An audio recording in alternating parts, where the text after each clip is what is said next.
చంద్రబాబు గారి ప్రభుత్వం పన్నినటువంటి కుట్రకు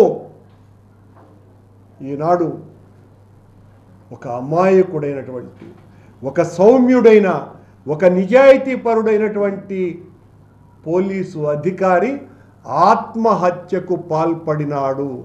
ఈ ఆత్మహత్య ప్రభుత్వ హత్య తప్ప మరొకటి కాదు. గత 10 రోజులుగా సతీష్ కుమార్ గారి మరణం మీద విచారణ సిబిఐతో చేయించేటువంటి దమ్ము మీకుందా? వెంటనే విచారణ చేయించండి.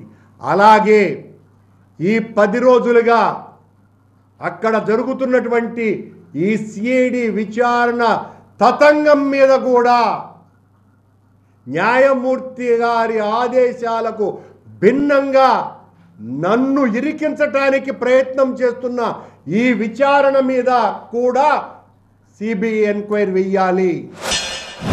ఇవాళ ఈ పరకామణి కేసు కూడా అదే విధానంతో ఈ వైసీపీ గూండా ఈ సతీష్ కుమార్ అనేవాడిని కూడా ఈ రకంగా హత్య చేశారు అని మాత్రం నేను తీవ్రంగా నమ్ముతున్నాను. దీన్ని తీవ్రంగా ఖండిస్తున్నాను. దీని మీద నేను ప్రభుత్వాన్ని డిమాండ్ చేస్తున్నాను. ఇవాళ ఈ సతీష్ కుమార్ హత్య మీద మాత్రం నిగ్గు తేల్చాల్సినటువంటి అవసరం, బాధ్యత ఈ ప్రభుత్వానికి ఉంది.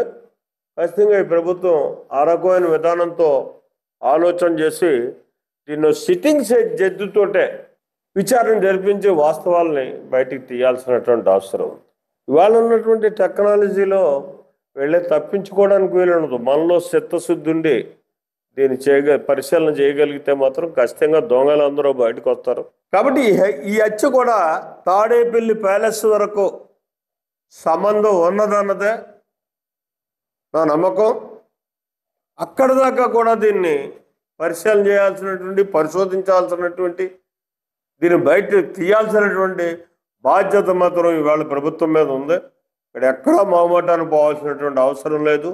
ఇది రాజకీయాలకు సంబంధం లేకుండా దీన్ని రాజీ లేనటువంటి విధానంలో ఇవాళ ఏదో అయితే రేపు ఏదో అయిపోద్దేమో, ఈ సింపతి రాజకీయాలు అయిపోతాయేమో అని చెప్పేసి ఆలోచించాల్సినటువంటి పని లేదు.